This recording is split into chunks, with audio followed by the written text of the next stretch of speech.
It's time to take question. काफी question है, चलो मैं देखता हूँ कितना क्वेश्चन जो है इसको लगा पाता है।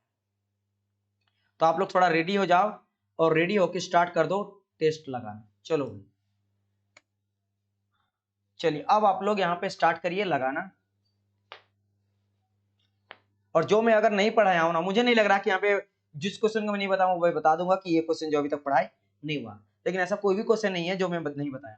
मतलब क्वेश्चन ऐसा नहीं है जिससे का थ्योरी में आपको नहीं बताया हूं। चलो भाई आंसर करो फटाफट, आप लोग आंसर करो, ठीक है। अब आप लोग की बारी आ गया, बोल रहे थे ना टेस्ट, तो यहाँ पे आपका टेस्ट जो है वो स्टार्ट हो जाता है। टेस्ट स्टार्ट, या बोल सकते हो practice test start.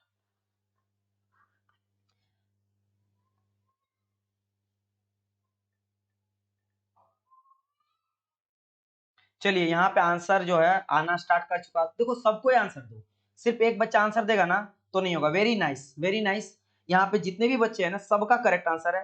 That's very nice कि यहाँ पे आंसर जो बच्चों लोग का वो करेक्ट आ रहा है। Very nice. तो यहाँ पे आंसर क्या हो जाएगा डियर, आपका हो जाएगा टेम्परेचर। टेम्परेचर बी आंसर हो जाएगा, क्योंकि जीरोथ लो मैंने कहा था कि जीरोथ लो में इक्विलिब्रियम लाते हैं, टेम्परेचर को इक्विलिब्रियम में लाते हैं। तो zeroth low of thermodynamics form the basic measurement of temperature. तो इस तरह का क्वेश्चन है, और एक क्वेश्चन ना सब पूछा गया है जेई के एग्जाम्स में, ठीक है। तो आप अगर इस सबको लगा लोगे ना तो बाकी क्वेश्चन तो लगा ही लोगे, क्योंकि इससे कम ही पूछा जाएगा। मैं थोड़ा सा अच्छा ही बताऊंगा, ठीक है। ये समझो कि ये क्वेश्चन एसएससी जेई में पूछा गया है ना, ये आपके आरआरबी जेई में ही पूछा गया था। इवन ये जो क्वेश्चन है आपके ईएससी में पूछा गया है, इंजीनियरिंग सर्विस एग्जामिनेशन, जो मैकेनिकल वाले बच्चे बीटेक के बाद दिया जाता है, ठीक है। इंजीनियरिंग सर्विस एग्जामिनेशन तक पूछा गया था। चलो सभी बच्चे का आंसर सही है, ठीक है। गुरुदयाल हो गया, दिव्या हो गया, है ना। और चलो इस क्वेश्चन को लगाओ तब तक आप लोग। सत्या हो गया, दिव्या हो गए, हरिओम हो गए, ठीक है, जानकी हो गए, सबका करेक्ट है। चलो भाई अब देखो इस क्वेश्चन को, अब लगाओ इस क्वेश्चन में। यहाँ क्या बोल रखा है कि that which of the following, एक सेकंड में कमेंट थोड़ा सा जो है मैं दूर कर लेता हूँ, सबका कमेंट दिखेगा, जस्ट अ मिनट। चलो इस क्वेश्चन में क्या बोला गया कि which of the following is an extensive property of the thermodynamic system.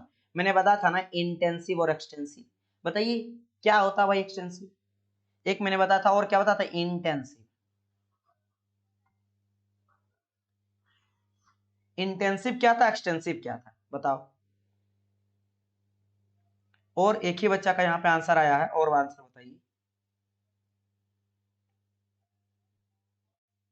B volume, very nice very nice, बिल्कुल correct answer, very nice correct answer है। स्टार्ट सबसे पहले दिव्या आंसर दी थी सबसे पहले, फिर हरिओम दिए, फिर सत्या दिए, फिर दिव्या, ठीक है। दिव्या यहाँ पे दो है, एक दिव्या एच करके है, तो वो पहले आंसर करी थी इसका। तो वॉल्यूम आंसर होगा। मैंने आपको बताया था कि अगर मैं बात करता हूं किसके बारे में, इंटेंसिव का, मतलब ये डिपेंड करता है मास पे। क्या होता है डिपेंड, डिपेंड ऑन साइज और मास, मास पे ये मेरा डिपेंड करता है, और ये मेरा डिपेंड नहीं करता। क्लियर। चलो डी आंसर क्यों कर रहा भाई सत्या, आप डी क्यों कर रहे हो। अच्छा डी डिपेंड ऑन मास, पता नहीं डी क्यों लिखा, तो पहले आंसर दे चुके हैं, बी आंसर का वॉल्यूम। क्योंकि बाकी प्रेशर रेट, टेम्परेचर और डेंसिटी रही, ये सबका सब मेरा क्या होता है, ये सबका सब मेरा होता है इंटेंसिव, सबका सब इंटेंसिव मतलब इंडिपेंड ऑफ मास। क्या extensive depend upon quantities, intensive does not depend upon quantity. हाँ क्वांटिटी बोलो, मास बोलो, समझो साइज बोलो, बात एक ही है, समझना इंपॉर्टेंट है। चलो अब बात करते हैं किसके बारे में, fourth number, heat and work is. मैंने अभी जस्ट बताया था ना क्या होता है भाई, आपको मैंने वर्क के बारे में पूरा बताया, लेकिन ये तो बताया हूं कि वह हीट क्या होता है।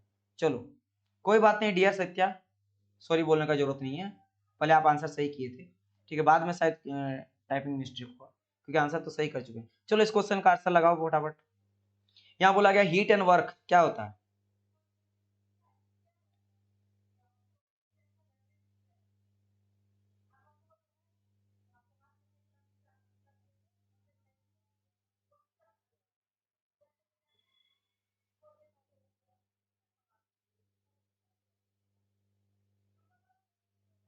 Very nice very nice, Anil Soni correct answer, फिर दिव्या का आया है, ठीक है करेक्ट आंसर, फिर हरिओम का, फिर सत्या का।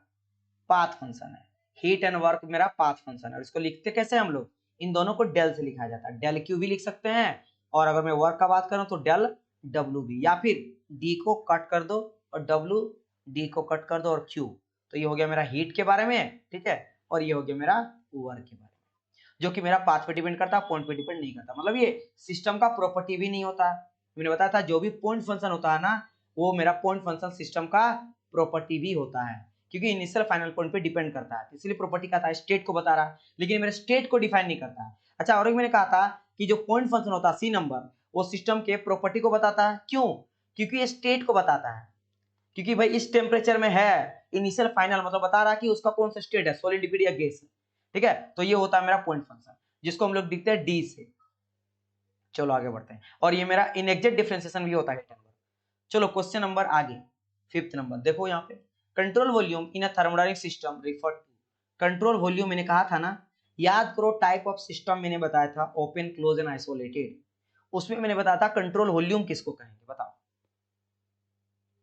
कंट्रोल वॉल्यूम किसको कहेंगे?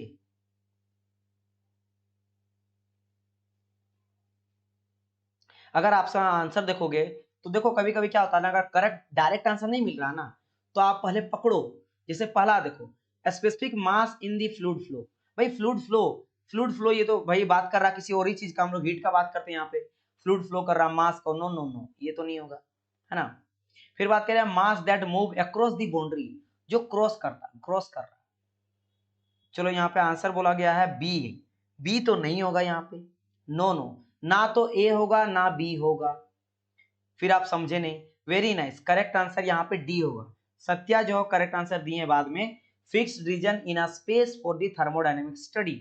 मैंने कहा था जब रीजन फिक्स होता है, वॉल्यूम मतलब मैं कहा था कि जब मेरा बाउंड्री फिक्स होता है ना, उसको कहते हैं हम लोग क्या, उसको कहा जाता है मेरा कंट्रोल वॉल्यूम। याद करो मैं लिखाया था कंट्रोल वॉल्यूम, कंट्रोल वॉल्यूम में लिखा रखा हूं आप लोग को, आप लोग देखना, ठीक है। तो यहाँ आंसर मेरा डी होगा। फिर यहाँ पे हरिओम बी आंसर मार रहे हैं भाई, क्यों? यहाँ पे बोला कि mass that moves across the boundary. देखो कंट्रोल वॉल्यूम का मीनिंग क्या होता है कि उसका बाउंड्री फिक्स्ड है। तो मैंने बताया था कि आपका ओपन हो जाता है सिस्टम, और एक होता है क्लोज सिस्टम। तो मैंने भाई इतना इतना आंसर क्यों आ रहा, बी या डी मार रहे हो? मैंने बताया था कि अगर मैं देखो यहाँ पे कंट्रोल वॉल्यूम से इसको पकड़ो ना, आप एनर्जी पे क्यों जा रहे हो आप लोग? यहाँ एनर्जी जो है, आप लोग एनर्जी पे जा रहे हो, मास पे जा रहे हो। यहाँ मैंने कहा कंट्रोल सिस्टम है, इसलिए मैं जब पढ़ाता हूँ ना, तब आप लोग को ध्यान देना चाहिए, तब लगता है सर रिपीट हो रहा है। मैंने कहा ना जब क्वेश्चन लगा तब आपको पता चलेगा कि कहाँ मिस्टेक कर रहे हो, ठीक है। ऐसा लगता है कि मैं बहुत तेज हूँ, लेकिन जब आप क्वेश्चन लगाते हो ना, तब पता चलता है कहाँ मिस्टेक हो रही है। इतना बच्चा बच्चा क्वेश्चन आप लोग गलत कर रहे हो, जबकि पूरा का पूरा मैंने लिखाया हूँ, समझाया हूँ। मैंने बताया था कि क्लोज सिस्टम जो होता है, उसमें हम लोग क्या मानते हैं, नॉन फ्लो सिस्टम हम लोग मानते हैं। और ओपन सिस्टम जो होता है, इसका बाउंड्री जो होता है मेरा, वो फिक्स रहता है, और उसमें मेरा बाउंड्री फ्लेक्सिबल रहता है। मैंने बताया था ना कि बाउंड्री जो होता है मेरा फ्लेक्सिबल होता है, फ्लेक्सिबल मतलब बाउंड्री मेरा घट सकता है, बढ़ सकता है। जैसे मैंने कहा था पिस्टन सिलेंडर, लेकिन क्लोज सिस्टम है। लेकिन क्लोज मतलब क्या है कि इससे मेरा मास जो है ना, बताइए यहाँ क्या हो जाता है, मेरा एनर्जी जो वो ट्रांसफर जाता है, एनर्जी करता है ट्रांसफर, लेकिन मास मेरा ट्रांसफर नहीं करेगा। लेकिन यहाँ मास एनर्जी का बात ही नहीं हो रहा। कंट्रोल वॉल्यूम मैंने बोला बाउंड्री, तो बाउंड्री फ्लेक्सिबल है। ओपन का मैंने कहा था कि बाउंड्री जो होता है ना, वो फिक्स होता है, फिक्स होता है, ठीक है, फिक्स होता है। तो वही तो कंट्रोल वॉल्यूम मतलब fix region in a space. तो यहाँ पे बाउंड्री बी फॉर बाउंड्री मेरा फिक्स होता है ओपन में। आप जाके देखो मैं कराया हूं कि नहीं, इसको कराया, फिर गलती क्यों हो रहा बताइए। यहाँ पे एक बच्चा सिर्फ सही दिया, वही एक बार गलती करके सत्या पहले डी मारे थे फिर सी दी है। बाकी अनिल सोनी गलत, दिव्या का भी गलत है, हरिओम का भी गलत है। यही दिक्कत है। दैट्स वाई मैं कहता हूँ जब पढ़ाता हूँ ना डियर, मुझे पता है ना, जो मैकेनिकल वाला स्टूडेंट रहते हैं, जो पढ़ते हैं वो भी मिस्टेक कर जाते हैं ये सभी चीज।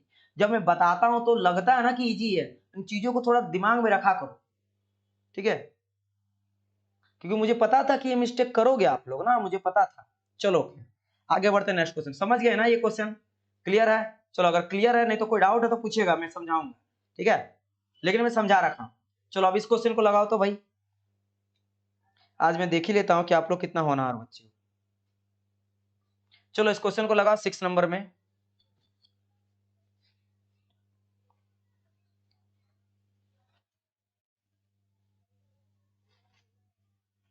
देखो यहाँ पे एनर्जी और मास का बात करा गया है, क्योंकि कंप्लीटली लिख दिया गया है a close thermodynamic system is one in which, direct बोला गया है कि क्लोज थर्मोडायनेमिक सिस्टम है जिनमें देयर इज नो एनर्जी और मास ट्रांसफर। यहाँ बोल दिया कि मास और एनर्जी के बारे में डिस्कस करा गया। तो अब आप याद करो कि क्लोज जो सिस्टम होता है वो क्या होता है। तीन तरह का सिस्टम बताए थे हम, क्लोज, आइसोलेटेड एंड, और क्या था मेरा, ओपन था। तो बताओ इसका आंसर बताइए, या आंसर देना ही छोड़ दिया आप लोग?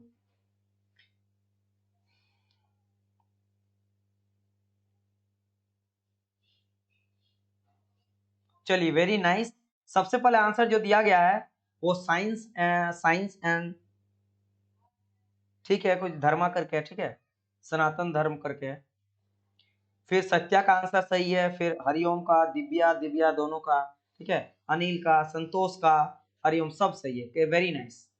तो इसका सॉरी मैं डी बोल दिया, यहाँ का आंसर मेरा क्या हो जाएगा, बी नंबर, क्योंकि क्लोज है ना, तो there is no mass transfer लेकिन एनर्जी ट्रांसफर, एनर्जी ये नहीं, मेरा बी है, बी हो जाएगा करेक्ट आंसर, ठीक है। चलो अमित शर्मा आपका भी करेक्ट आंसर है, 6 आंसर बी, वेरी नाइस, क्योंकि एनर्जी मेरा ट्रांसफर होता है, मास मेरा ट्रांसफर नहीं होता। और याद रखना कि इसमें मेरा क्या होता है बताओ, फ्लेक्सिबल, मेरे यहाँ पे बाउंड्री फ्लेक्सिबल होता है, ठीक है, लेकिन मास ट्रांसफर होता है, इसीलिए इसको कहा जाता है नॉन फ्लो सिस्टम, वो याद रखना ज्यादा इंपॉर्टेंट है। ये तो कोई भी बच्चा याद रख देता कि मास और एनर्जी, ये भी याद रखना कि मास ट्रांसफर नहीं होता तो इसको कहा जाता है कंट्रोल मास, क्योंकि मास को कंट्रोल करके रख रहे हैं तो इसको कहा जाता है कंट्रोल मास, ये पूछा जाएगा आपसे, ठीक है, कंट्रोल मास। चलो बात करते हैं आइसोलेटेड सिस्टम इंडिकेट्स, बताइए 8 नंबर का बताइए, 8 का आंसर क्या हो जाएगा?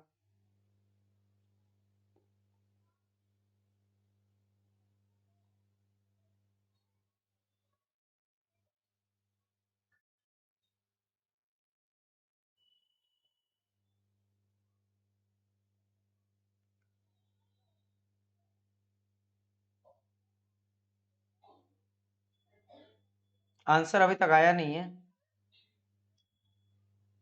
Isolated system. चलो सबसे पहले आया यहाँ पे दिव्या का, ठीक है, दिव्या चौबे का आया है, फिर आया दिव्या एच का, फिर सत्या, फिर अनिल, फिर साइंस, फिर हरिओम, सबका आंसर सही है। आइसोलेटेड जिसमें ना मेरा मास और ना ही एनर्जी जो है वो मेरा बाउंड्री को क्रॉस करता है, the substance does not cross the boundary, तो करेक्ट आंसर यहाँ पे, वेरी नाइस अमित, हरिओम, ठीक है। चलो अब बढ़ते हैं आगे, 9th नंबर का क्वेश्चन। यहाँ पे जो बच्चा अच्छा नंबर लाएगा ना, कुछ क्वेश्चन जहाँ घुमा रहा है वहां फंस जा रहे हो, ठीक है। तो देखो दो तरह का स्टूडेंट है, एक स्टूडेंट वो है जो क्वालिफाई कर जाएगा, अच्छा नंबर ला पाएगा लेकिन रिजल्ट नहीं बना पाएगा, मतलब मेरिट लिस्ट में नहीं आ पाएगा, और जो बच्चा थोड़ा ज्यादा ध्यान से देगा ना वो उस तरह के क्वेश्चन को लगा लेगा जो और कोई नहीं बना पाएगा, फिर फट से उसका मेरिट बन जाएगा। तो आप देखो जो सबको आंसर दे रहा ना, अच्छी बात है, दे रहे हो, अच्छी बात है, वेरी नाइस, लेकिन मैं चाह रहा हूँ अगर मेरे आप स्टूडेंट हो, पढ़ रहे हो इतना अच्छी तरह से, हर एक चीज क्लियर है, तो आप उसका भी आंसर दो जो उसके अंदर छुपा हुआ है। चलो इसका आंसर बताओ आप लोग 9th नंबर का। अब देखो यहाँ पे संतोष कौल, ये डी बोल चुके हैं क्या, ये इसका आंसर बताओ। चलो वेरी नाइस, आंसर करेक्ट आ चुका है, दिव्या एच का पहले, फिर अनिल सोनी का आ चुका है, फिर हरिओम का बी हो जाएगा। क्या कहा गया, the process in which no heat across the boundary, उसको कहा जाता है एडियाबेटिक, मैंने कहा था एडियाबेटिक में हीट का ट्रांसफर नहीं होता है, वेरी नाइस, सबका करेक्ट है, सत्या, दिव्या, अमित, हरिओम, अनिल, ठीक है। चलो अब बात करते हैं 10th नंबर का, in an isothermal process the internal energy. चलो ये तो क्वेश्चन में अभी तक बताया नहीं, इंटरनल एनर्जी के बारे में नहीं बताया हूँ, तो इसको रहने देते हैं, इंटरनल एनर्जी मैं आपको बताऊंगा, ठीक है, ये फर्स्ट लॉ में आ गया, फर्स्ट लॉ में आगे चलकर वही बताऊंगा, ठीक है, तब बढ़ेगा। चलिए यहाँ पे और पीपीपी करके उनका भी करेक्ट आंसर था, चलो इस क्वेश्चन को जाने दो, इसमें आ जाते हैं, इसमें आ जाते हैं, ये क्वेश्चन आप लोग पढ़े हैं, क्योंकि यहाँ पे कहा गया which of the following is not an in आपके क्या एक्सटेंसिव प्रॉपर्टी, कौन सा मेरा एक्सटेंसिव प्रॉपर्टी नहीं है, एक्सटेंस मतलब एक्सटेंस, समझ रहे हो ना। चलो भाई आंसर दो, अनिल सोनी का यहाँ जो है वो आंसर आ चुका, आप सही है गलत है, बाकी स्टूडेंट पहले एक बार दिए फिर मैं बताता हूँ।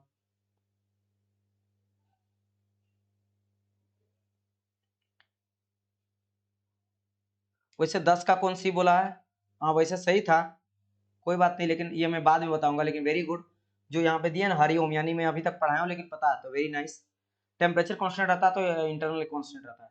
खैर यहाँ पे हमें 30 नंबर का पूछ रहा था आप लोग से, तो आंसर यहाँ पे क्या आ रहा है, सी आ रहा है, वेरी नाइस, सबका करेक्ट है। पहले आंसर दिया गया था अनिल के द्वारा, फिर दिव्या है, फिर दिया गया सत्या के द्वारा, फिर अनिल भी सही बोले हैं ना, science and tech, Hariom, Rahul Jain, Divya सब सही है। इसका करेक्ट आंसर क्या हो जाएगा मेरा बताइए? सी, वेरी नाइस। तो यहाँ पे स्पेसिफिक, क्योंकि यहाँ पे देखो एंथैल्पी भी जो है ना बेसिकली था तो एक्सटेंसिव, लेकिन स्पेसिफिक है, मतलब यहाँ पे क्या करा गया, कैसे बनाया गया इसको स्पेसिफिक। मैंने कहा कोई भी स्पेसिफिक जो प्रॉपर्टी है वो कैसे बनाया जाता है, एक्सटेंसिव को मास से डिवाइड करके उसको इंटेंसिव बना दिया जाता है, और इसी इंटेंसिव को कहा जाता है स्पेसिफिक प्रॉपर्टी, कोई भी प्रॉपर्टी। तो यहाँ पे स्पेसिफिक जोड़ दिया गया, यानी कि क्या है मेरा, ये बन गया मेरा इंटेंसिव। बाकी सब देखो एंथैल्पी एंट्रोपी मेरा है एक्सटेंसिव। ठीक है, तो यहाँ बोला गया नॉट, यानी इंटेंसिव पूछा गया था, तो सी हो गया। चलो अब बढ़ते हैं, विच of the following path function quantity is, बताओ। ऑफ द फॉलोइंग में बोला गया कि सभी में पाथ फॉलोइंग कौन सा जो पाथ पे डिपेंड करता है, इसको डेल से लिखा जाता है, जो एक और दो पॉइंट पे डिपेंड नहीं करता है, वो पूरा का पूरा प्रोसेस पे डिपेंड करता है, जिसका अगर मैं पीवी डायग्राम में लिखूंगा तो पी एंड वी, जो वॉल्यूम का नीचे का एरिया होता है वो मुझे वर्क डन देता है, ये सब आपको पता है। और वर्क डन लोग चेंज के लिए लिखते हैं, इंटीग्रेशन लेते हैं, ये सब आप पता है, इन एग्जैक्ट डिफरेंशिएशन होते हैं। तो क्या हो जाएगा इसका आंसर बताइए? 14 का आंसर दे रहे हो क्या संतोष? आप सी दे दी चुके हो क्या? इसका आंसर 24 का, 14 का बताइए। चलिए वेरी नाइस। सबसे पहले जो आंसर आया वो संतोष एंड संतोष साइंस का आया, साइंस का, फिर अनिल का, ठीक है, फिर दिव्या, फिर सेकंड दिव्या, ठीक है, दिव्या एच का पहले आया, फिर हरिओम, फिर सत्या, फिर Amit. Very nice. A work, work and heat आपका पाथ फंक्शन होता है। चलो question number 15, which of the following is an intensive property. अब देखो ये क्वेश्चन आप पूछा गया प्रीवियस का, आपको लगेगा मैं क्वेश्चन बनाऊं, ये सभी क्वेश्चन पूछा गया है। बताइए इसका आंसर बताइए, इंटेंसिव कौन सा है। इतना मैं क्वेश्चन करवा दूंगा कि आप लोग को ना, मतलब आज का प्रिपरेशन जो है ना पढ़ने के बाद, आज जो आप लगा रहे क्वेश्चन, इसके बाद बस आप याद रखना जो मैं चीज पढ़ाया हूं, भूलना नहीं, क्वेश्चन बिल्कुल नहीं छूटेगा, ये श्योर है। क्योंकि आप ये सब क्वेश्चन लगा रहे हो ना, समझ लो मैकेनिकल के जे लेवल का आप क्वेश्चन लगा रहे हो, क्योंकि मैं बहुत सारा मैकेनिकल का जे लेवल का भी क्वेश्चन दिया हूं, तो समझ लो आप ये सब को अगर लगा लोगे तो बाकी तो भाई लगा ही। क्या बोला गया था, इंटेंसिव बोला गया था ना। चलो यहाँ पे डी आंसर आ रहा है, और देखते हैं कितना बच्चा बोल रहा है यहाँ इसका आंसर क्या है। चलो तो हर कोई डी बोल रहा है, तो जब अगर आप बोल रहे हो तो मैं कौन होता हूँ गलत ठहराने वाला, है ना। अगर आप बोल रहे हो सबको ही तो डी ही आंसर होगा, बिल्कुल सही, डी ही इसका करेक्ट आंसर है। टेम्परेचर रहे या प्रेशर रहे, ये दोनों का दोनों मेरा इंटेंसिव है, क्योंकि यहाँ पे बात करेंगे सिर्फ प्रेशर का, तो यहाँ पे देखो टेम्परेचर तो है, लेकिन यहाँ पे भाई सबसे करेक्ट चुनना है ना, तो ये आपका ये आंसर हो जाएगा। समझ आया कि नहीं? तो बहुत यहाँ पे वॉल्यूम तो आपका नहीं था। चलो ठीक है, चलो फिर से और क्वेश्चन आ जाता है मेरा, which are the following are intensive property, intensive. तो यहाँ पे थोड़ा आपको ऑप्शन इस बार चूज करना, ऐसा भी पूछा जाएगा आपसे, ठीक है। तो बोला गया सिलेक्ट द करेक्ट स्टेटमेंट या correct answer using the code, like 1 और 3 सही है, या 2 और 3 सही है, या 1 3 और 4 सही है, या 2 और 4 सही है। इंटेंसिव प्रॉपर्टी आपसे पूछा गया, इंटेंसिव।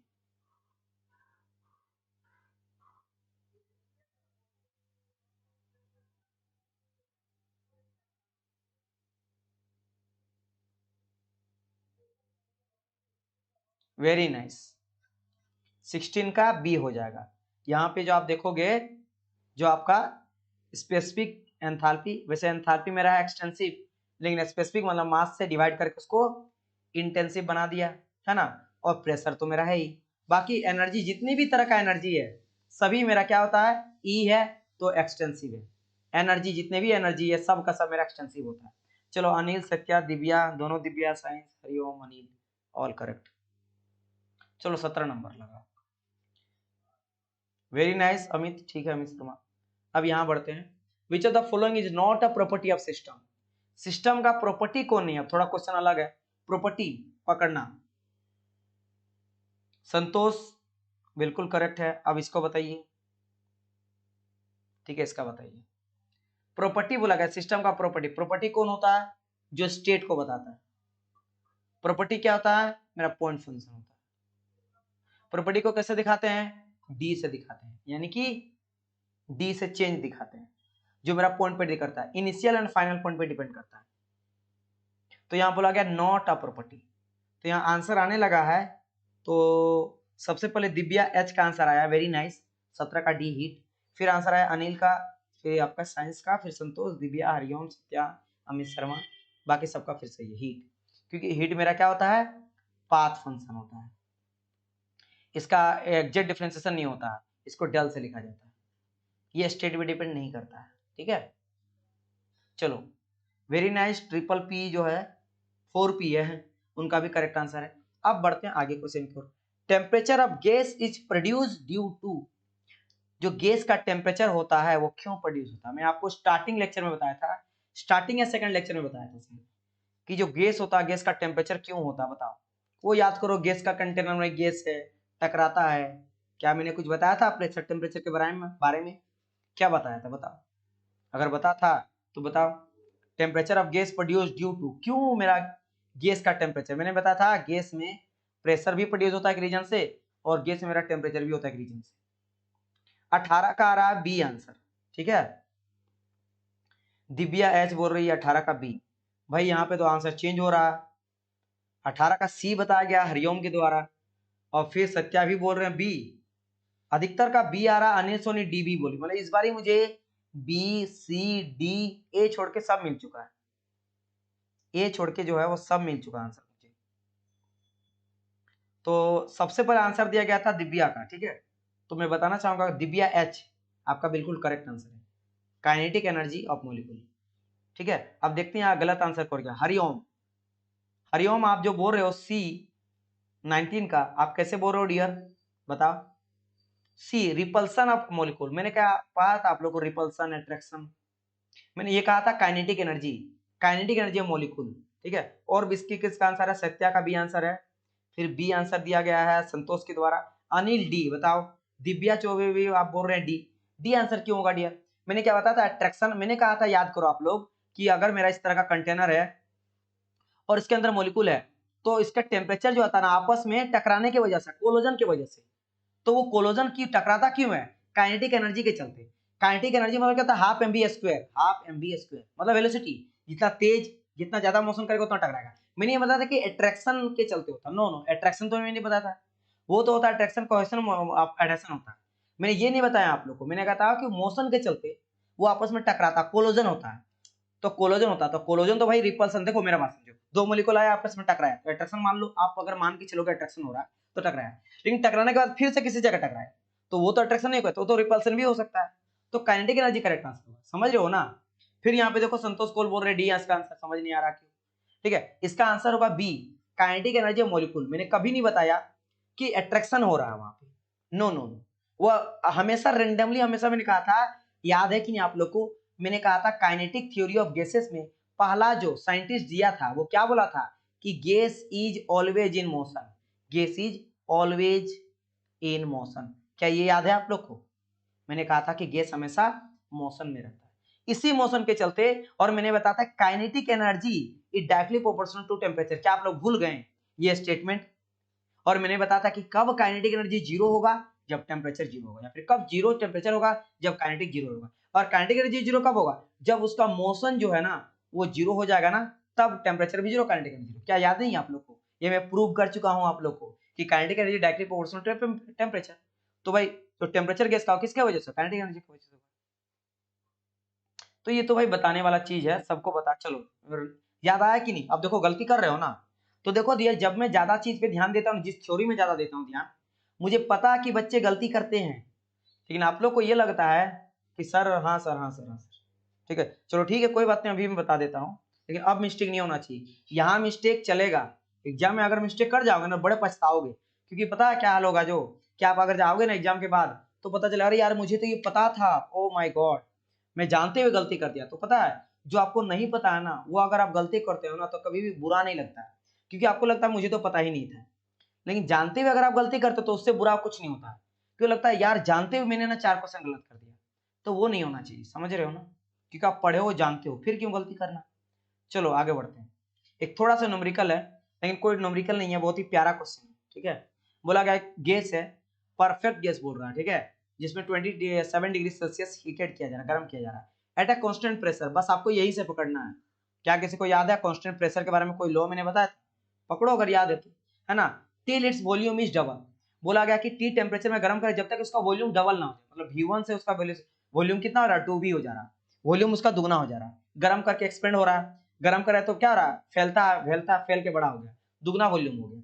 तो बोला कि बता फाइनल टेम्परेचर क्या होगा। अगर मेरा T1 टेम्परेचर दिया कितना 27 डिग्री सेल्सियस, तो बताओ T2 इक्वल टू क्या हो जाएगा मेरा जब वॉल्यूम चेंज हो जाएगा। और यहाँ पे टेम्परेचर क्या लिया गया, प्रेशर कांस्टेंट है, प्रेशर कांस्टेंट। तो याद करो जब मेरा प्रेशर कांस्टेंट था तो कौन सा लॉ था, वेरी नाइस। ये आंसर आया ना अनिल का, very nice, I am so impressed. इसका करेक्ट आंसर जो अनिल के द्वारा आ गया है सी, 327 degree Celsius. That's very nice, very nice. यानी कि यहाँ बच्चा पहले तो ये किया कि भाई जो टेम्परेचर 27 था इसको पहले केल्विन में कन्वर्ट किया होगा, यानी कि 273 जोड़ा है। 273 जैसे आप जोड़ोगे तो यहाँ पे क्या आ जाएगा, 327 आ जाएगा। क्या आपका, सॉरी आई मीन केल्विन में चेंज कर रहे हो ना, जस्ट पहले आप देख लेते हैं कितना बच्चा का आ रहा, फिर तो मैं बनाऊंगा ही। एक सेकंड, ठीक है ठीक है, देख लेते हैं यहाँ पे। तो यहाँ पे दिव्या आज बोल रही है 21 का डी, 21 का डी कैसे होगा डियर। फिर यहाँ पे आ रहा है अमित, अमित का भी गलत आंसर है, वो ए बोल रहे हो, very nice, wrong answer. Science का ये करेक्ट आंसर अभी तक अमित अनिल का करेक्ट है, साइंस का भी करेक्ट आंसर है।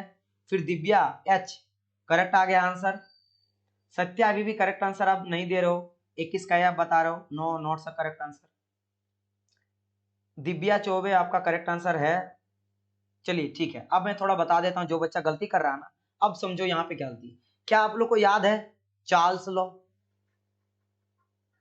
चार्ल्स लॉ में क्या मैंने बताया था, चार्ल्स लॉ में मैंने बताया था कि अगर मेरा प्रेशर कांस्टेंट रहेगा, याद है चार्ल्स लॉ, चालू याद रखना, वो चालू था, चालू मतलब था किसी का बहुत प्रेशर है लेकिन पता ही नहीं चलेगा कि यार वो टेंशन में है, तो समझ वो बहुत होशियार होता है ना, वो अपने शिकन जैसे कि शिकार जो करता है लोमड़ी, उसको होता है बहुत ही आपका होशियार होता है, प्रेशर को शिकंज नहीं लाने देता चेहरा में। तो प्रेशर कांस्टेंट में मैंने बताया था कि volume is directly proportional to temperature, ये होता ठीक है। अब यहाँ पे देखो क्या दिया गया, T1 आपको दे दिया गया 27 डिग्री सेल्सियस, इसको आपको पहले केल्विन में करना पड़ेगा, मैंने बताया था केल्विन में करने के बाद इसको हम लोग सोल्यूशन करेंगे, फिर हम लोग माइनस 273 कर देंगे। तो मैं जैसे यहाँ पे 273 को ऐड करूंगा तो देखो 73 27 300 हो गया, तो 300 केल्विन हो गया T1 टेम्परेचर। तो बोला गया कि T2 इक्वल टू क्या हो जाएगा जब मेरा वॉल्यूम दुगना हो जाएगा, मतलब पहला इनिशियल वॉल्यूम मेरा V था एंड सेकंड वॉल्यूम मेरा हो जा रहा 2V, दुगना हो जा रहा, ठीक है। तो क्या करना, कुछ नहीं करना है, इसको पुट द वैल्यू और गेट द आंसर। अब आप यहाँ पे वैल्यू पुट कर दो कि यहाँ पे देखो यहाँ पे क्या है, ये पहला है, लेकिन अगर मैं इसको निकालता हूँ दो, मैंने प्रोसेस के लिए क्या बताया था कि टी को नीचे ले आओ, यानी कि V1 डिवाइड बाई, ठीक है, या फिर इस तरह लिखो V1 या फिर V2 divide by T1 divide by T2, ये भी कर सकते हो या फिर नीचे कर देना। तो ये भी देखो, इसको आप ऐसे लिखो या लिखो भाई इस तरह से, V1 divide by T1 equal to आपके V2 डिवाइड बाई T2, तो आप कुछ भी कर सकते हो, आपका मर्जी, आप जैसा लिखना चाहो। ये आपने लिख दिया, अब कुछ नहीं, आपको T2 फाइंड आउट करना, तो T2 यहाँ से निकालो, ये T2 निकालो, तो V1 मेरा ऊपर रहेगा, V2 नीचे रहेगा, T2 को यहाँ इंटू कर दो, इज इक्वल टू, अच्छा एक सेकंड, T2 बोला गया ना, तो T2 बोला गया तो T2 को पहले ऊपर करना पड़ेगा, तो एक सेकंड, मुझे लगा था T1 फाइंड आउट करना है, तो एक काम करते हैं ना, रिवर्स कर देते हैं, मैं V1 को ऊपर ले जाता हूँ, V2 divide by V1 equal to T2 divide by T1, अब तो T1 आराम से आ सकता ना, तो T2 equal to V2 V1 and T1, value put करो आंसर आ जाएगा। तो वॉल्यूम की जगह में क्या 2V है यहाँ पे, तो यहाँ पुट करेंगे हम लोग 2V, और नीचे में आपका V है और नीचे में टेम्परेचर, तो V से V खत्म हो जाएगा और टेम्परेचर कितना दिया गया 300, तो यहाँ पे 300 हो जाएगा, तो यहाँ कट करोगे और you will get the answer. तो यहाँ पे गलत कहाँ आंसर क्या होगा मैं बता रहा हूँ, यहाँ पे आंसर यहाँ पे क्या आ जाएगा आपका, अगर यहाँ ध्यान दोगे तो यहाँ पे 2 है ना, तो 600 आ जाएगा, 3 दूनी के 600, तो T2 इक्वल टू 600 निकल जाएगा, 600, लेकिन 600 निकला केल्विन में, और यहाँ पे जो डी आंसर दे रहे हैं ना, डी आंसर कोड दिया गया है जिनके द्वारा दिया गया है वो केल्विन से, भाई आप सेल्सियस में भी तो करो, तो माइनस 273 आपको करना पड़ेगा, जैसे माइनस 273 करोगे बचेगा आपको 327 डिग्री सेल्सियस, और ये हो गया आंसर, इसीलिए इसका आंसर सी हो गया। क्या समझ आया, क्या समझ आया कि नहीं।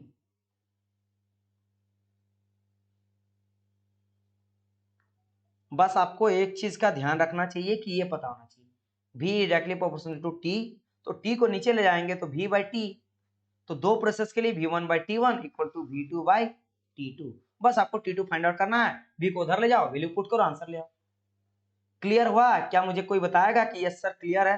ये क्वेश्चन इंपॉर्टेंट है, क्योंकि ये क्वेश्चन अगर आप लगाओगे ना तो 100 बच्चा में आप एक, हजारों बच्चा में एक हो जाओगे, क्योंकि ये सबको ही नहीं बता पाएगा ना, फंसेगा। चलो बताओ, यहाँ तक क्लियर हो गया तो मुझे बताइए कि यस, हाँ ठीक है। अब इसको लगाओ, चलो अब back to the normal question. फिर से यहाँ बोला गया कि which of the following is not an extensive. चलो बताओ, फटाफट बताओ आंसर आप लोग, ठीक है।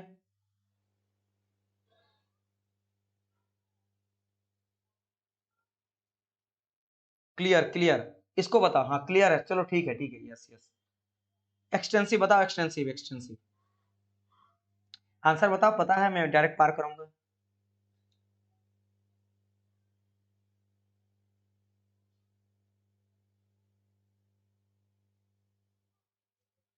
चलो ठीक है, एक न्यू स्टूडेंट शायद हमारे साथ जुड़ी है, क्यूट सिप्रा करके, ठीक है। चलो इसका डी, वेरी नाइस। डेंसिटी आपका हो जाएगा एक्सटेंसिव, नॉट एन एक्सटेंसिव, मतलब इंटेंसिव हो जाएगा। ये मेरा इंटेंसिव है, बाकी सब मेरा एक्सटेंसिव है, क्योंकि सब एनर्जी है। एनर्जी एनर्जी एनर्जी, ये एंट्रोपी भी एनर्जी, एंथैल्पी भी, और क्योंकि एंथैल्पी बेसिकली हीट एनर्जी होता है, एंट्रोपी एनर्जी होता है, एनर्जी एनर्जी एनर्जी, तो सब ठीक है। Very nice very nice very nice, ठीक है। चलो ये तो आपको पता होना चाहिए, मैं नहीं बताया हूँ लेकिन सबको पता है। डेंसिटी ऑफ वाटर मैक्सिमम कितना डिग्री सेल्सियस में होता है, बताओ तो। वेरी नाइस, 4p आपका गलत, सही आंसर है, सॉरी गलत मैं बोल रहा हूँ, 4p आपका भी करेक्ट है। चलो बताओ, डेंसिटी वाटर का मैक्सिमम कहाँ होता है। अब वो बोलेंगे सर ये क्यों पूछा जाता है, क्योंकि आपको पता है कि मैटर का होता है ना सॉलिड, लिक्विड एंड गैस। तो सॉलिड में सामने सामने होता है, लिक्विड में थोड़ा थोड़ा दूर रहता है, और गैस में क्या होता है आपका, बहुत दूर रहता है। तो डेंसिटी इसका सबसे ज्यादा रहता है, इसका डेंसिटी थोड़ा कम रहता है, इसका डेंसिटी बहुत कम रहता है, क्योंकि डेंसिटी इक्वल टू क्या आ जाता है, मास अपन वॉल्यूम। तो एक पर्टिकुलर वॉल्यूम में मास जो सबसे ज्यादा किसमें पाया जाता है, सॉलिड में। तो करेक्ट आंसर आपका सी। ये तो 8-9 का है ना, ठीक है। 4 डिग्री सेल्सियस में जो है मैक्सिमम आपको देखने जाता है क्या, आपका आपके मैक्स आपके डेंसिटी। हाँ, हर एक क्वेश्चन पूछता है कि अगर यहाँ पे डेंसिटी मैक्सिमम है तो ये बताइए वॉल्यूम क्या होगा, तो वॉल्यूम क्या होगा, मिनिमम होगा। अगर डेंसिटी मैक्सिमम है, देखो यहाँ से देखो, density equal to mass upon volume. तो मैंने कहा कि अगर डेंसिटी मैक्सिमम है, तो मैंने कहा था कि यहाँ देखो डेंसिटी और वॉल्यूम के बीच में क्या है, इनवर्सली प्रोपोर्शनल है ना। या डेंसिटी जो है वो इनवर्सली प्रोपोर्शनल है वॉल्यूम का, मतलब कि अगर डेंसिटी ज्यादा तो वॉल्यूम मिनिमम। तो याद रखना, अगर पूछा जाए कि the volume is minimum at 4 degree Celsius, याद रखना 4 डिग्री सेल्सियस में वाटर का डेंसिटी मैक्सिमम होता है और वॉल्यूम मिनिमम होता है, और डेंसिटी मैक्सिमम होता है। ये दोनों चीज को अल्टरनेट में याद रखना, ठीक है। चलो इस क्वेश्चन को लगाओ। आप थोड़ा बात करते हैं जो मैंने शायद कल बताया, इक्विलिब्रियम बताया था ना, अलग अलग तरह का थर्मल इक्विलिब्रियम। देखो क्वेश्चन बनता है, हर एक जगह से क्वेश्चन बनता है, हर एक जगह से क्वेश्चन बनता है। चलो अब बाकी एग्जाम में कहां से पूछेगा ये तो मुझे नहीं पता, लेकिन हाँ जहां से पूछेगा अगर आप पढ़ोगे इस तरह तो क्वेश्चन लगा लोगे, ये श्योर है, ठीक है।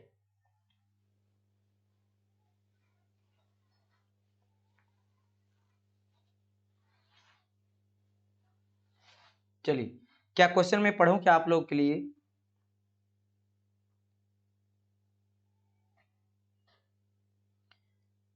25 का ए बोला जा रहा है, ए कहां से होगा डियर, 25 या 6 बोल रहे हैं आप, 26 है ये क्वेश्चन नंबर, 24 के बाद 26 है, ठीक है। 25 में क्वेश्चन वो आप लोग के अभी नहीं आया है इसलिए उसको नहीं, तो आई थिंक आप 26 ही बोल रहे हो। तो अगर आप 26 बोल रहे हो तो फिर चलो सबका यहाँ पे ए आंसर आ रहा है, तो वेरी नाइस, करेक्ट आंसर है।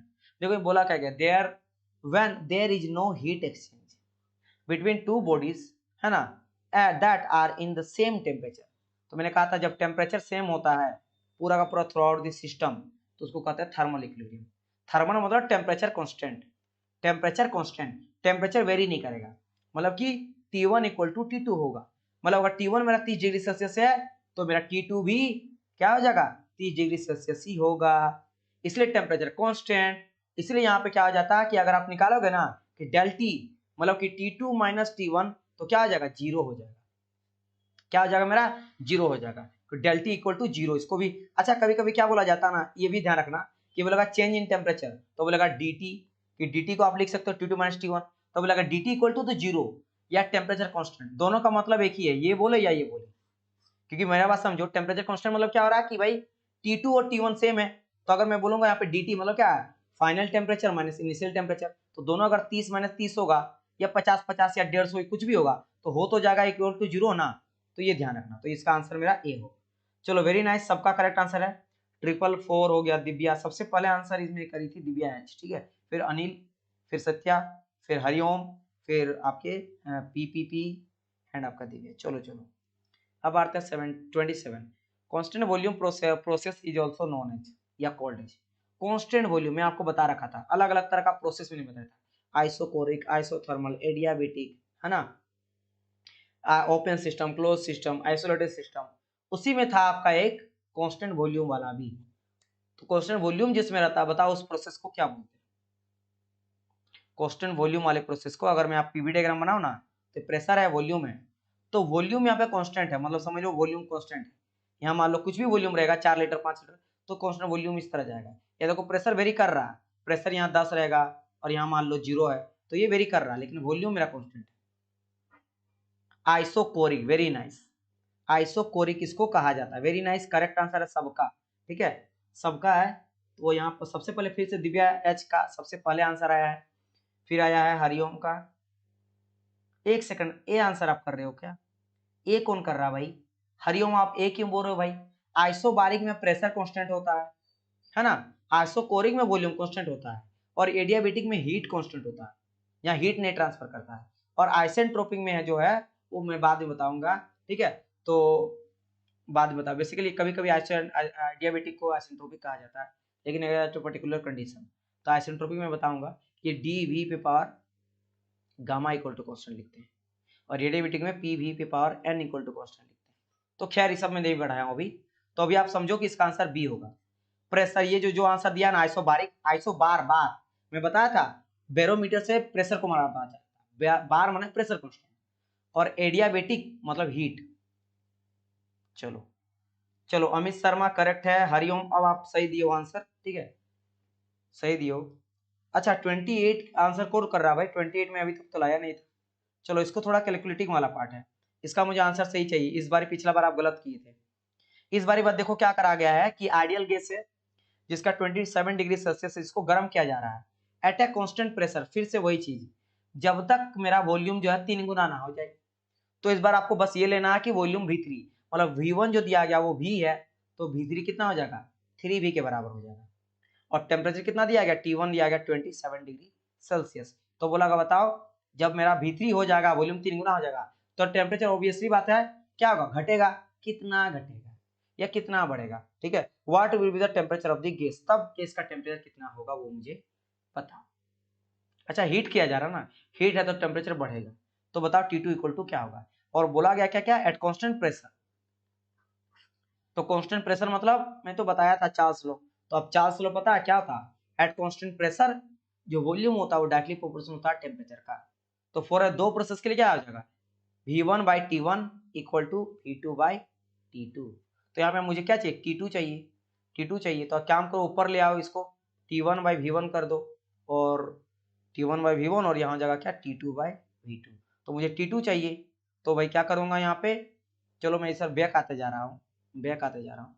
तो T1/V1, और ये V2 यहाँ आ जाएगा, इंटू हो जाएगा, और यहाँ से आ जाएगा मेरा T1। यही तो मुझे फाइंड आउट करना है, T2 फाइंड आउट करना है। तो T1 दिया गया था 27, तो पहले इसको आपको क्या करना है? जोड़ो 273, तो हो जाएगा मेरा कितना? 300 केल्विन।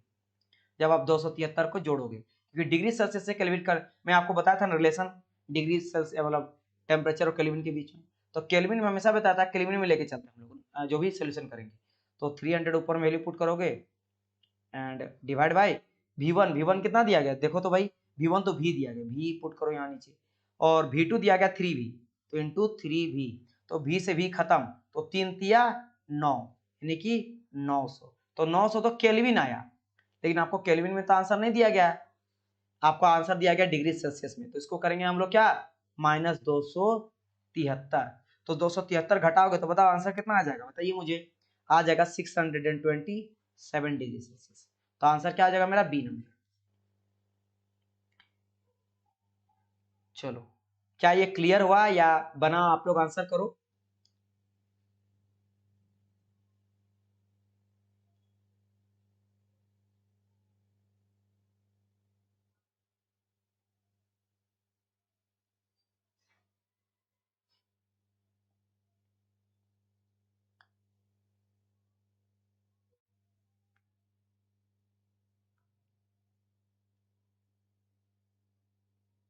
क्लियर हुआ आप लोग को? बताइए।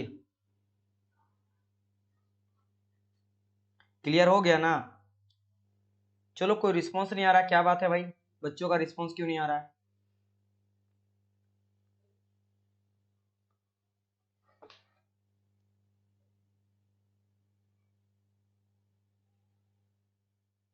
एक सेकंड, हाँ, आप लोग रिस्पॉन्स करो थोड़ा।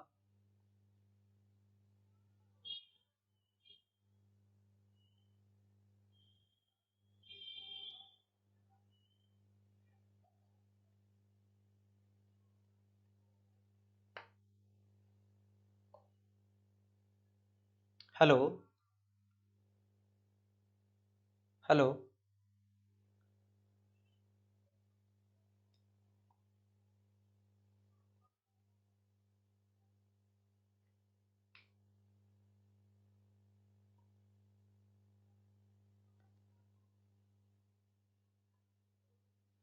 चलिए, अभी इतना ज्यादा कॉल आ रहा ना आज, बेसिकली जैसे मैंने कहा ना, जो नोटिफिकेशन आया है जिसके वजह से सर आपकी स्लो रिस्पॉन्स मिला है। सर आपको स्लो रिस्पॉन्स मिला, हाँ मुझे पता है, मिलता है, थोड़ा स्लो मिलता है, ये नेट का प्रॉब्लम है, इट्स नॉट माय प्रॉब्लम। आप जब रिप्लाई करते हो कुछ देर बाद मुझे मिलता है, ठीक है। चलो, कोई दिक्कत नहीं, उससे कोई इशू नहीं है। चलो, तो ये आंसर हो गया मेरा बी। अब आगे बढ़ते हैं नेक्स्ट क्वेश्चन। चलो, इस क्वेश्चन को लगाओ तो आप लोग 29, ठीक है। चलो, इस क्वेश्चन को लगाओ।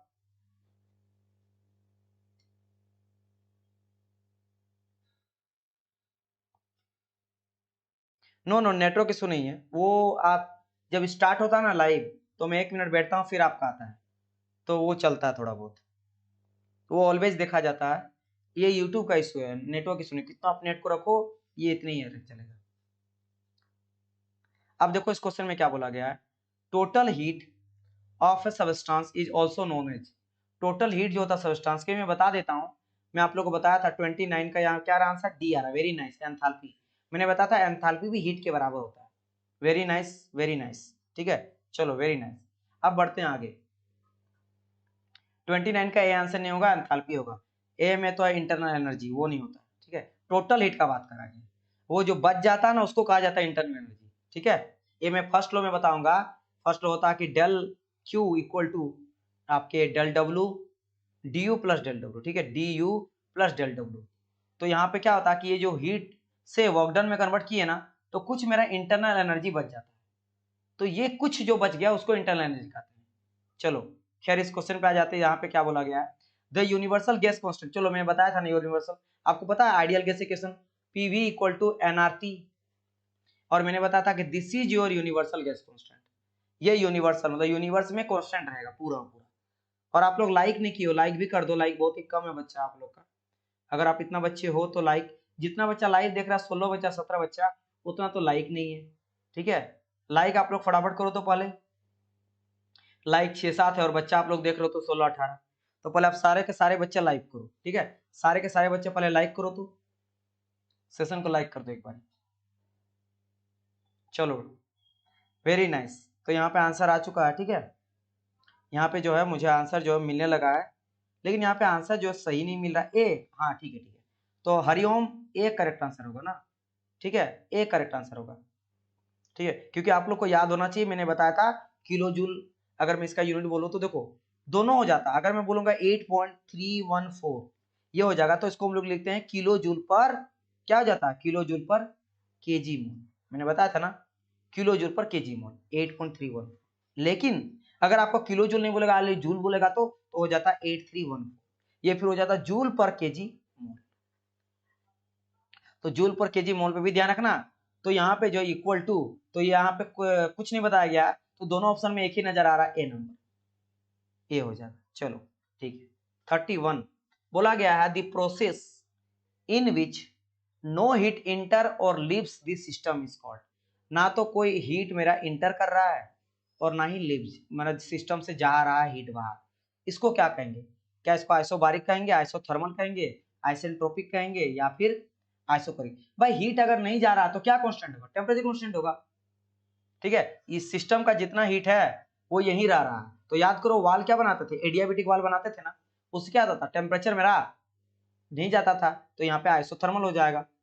वेरी नाइस, सही तो आंसर दिए थे डियर, क्यों डिलीट किए? अच्छा, ए आंसर दिए थे क्या, बी होगा।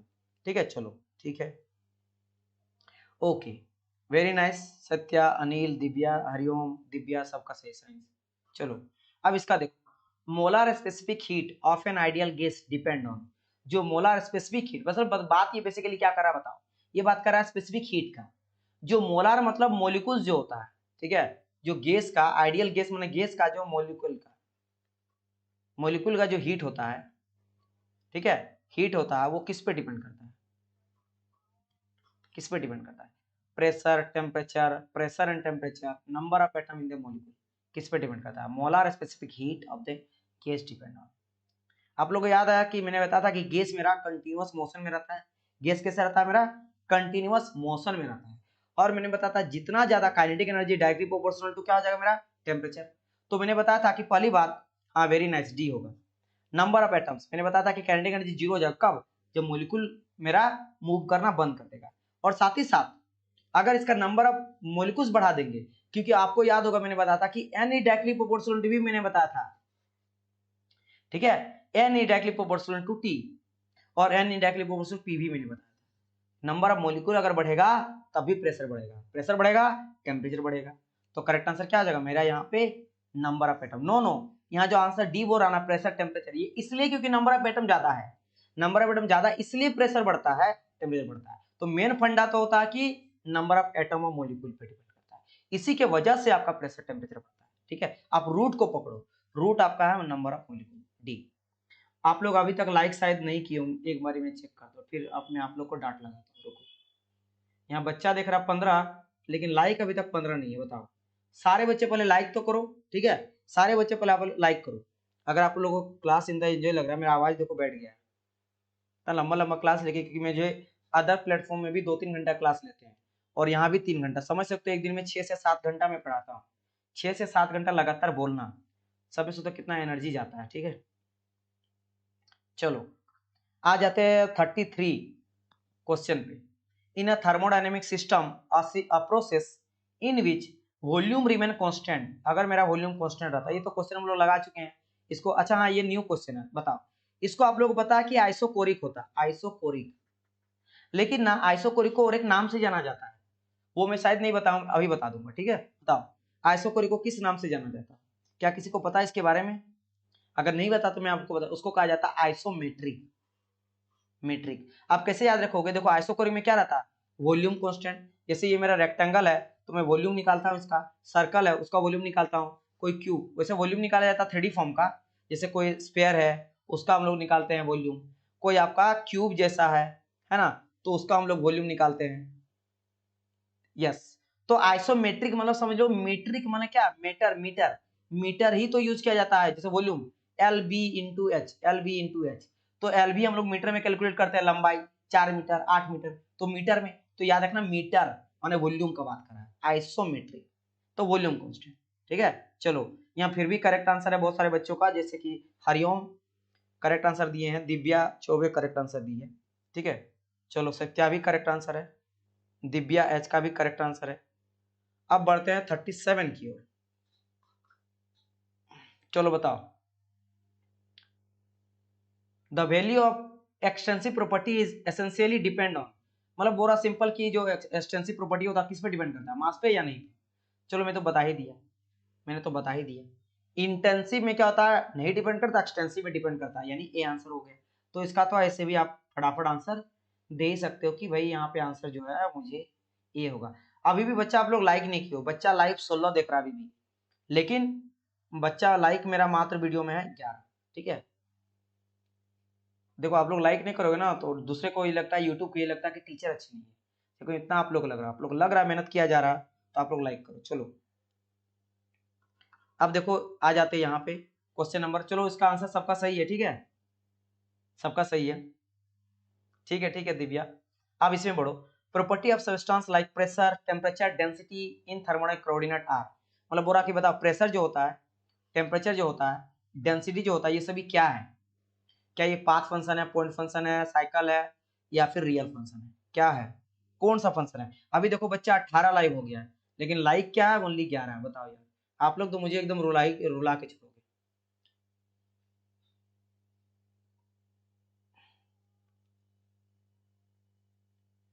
चलो very nice, it's a point function. ये सबका सब पॉइंट फंक्शन है। पॉइंट फंक्शन मतलब सिस्टम का ये सभी प्रॉपर्टी होता है। क्यों? क्योंकि मेरा इनिशियल और फाइनल पॉइंट पे डिपेंड करता है। इसको डी के फॉर्म में लिखा जाता है, यानी कि एग्जैक्ट डिफरेंशिएशन होता है। और ये मेरा स्टेट को भी बताता है, किस कौन सा स्टेट में, ये भी मेरा बताता है। ये सभी मेरा होता है प्रॉपर्टी का फायदा। चलो अब बात करते हैं 43। An open system is one in which, open system किसको बोलते हैं बताओ? ये फटाफट बताइए, मैं आगे बढ़ूंगा। फटाफट बताइए ओपन सिस्टम क्या होता है। मैंने बताया 3 तरह का सिस्टम होता है। एक होता है मेरा ओपन, एक होता है मेरा क्लोज, एक होता है मेरा आइसोलेटेड। ओपन में क्या होता है, मेरा एनर्जी और मास दोनों मेरा जा सकता आ सकता है। क्लोज में क्या होता है कि एनर्जी जा सकता है, मास मेरा नहीं जा सकता है। और आइसोलेटेड में ना तो एनर्जी जा सकता है ना ही मास जा सकता है। क्लियर? तो यहाँ पे 43 बताइए, 43 क्या होगा answer?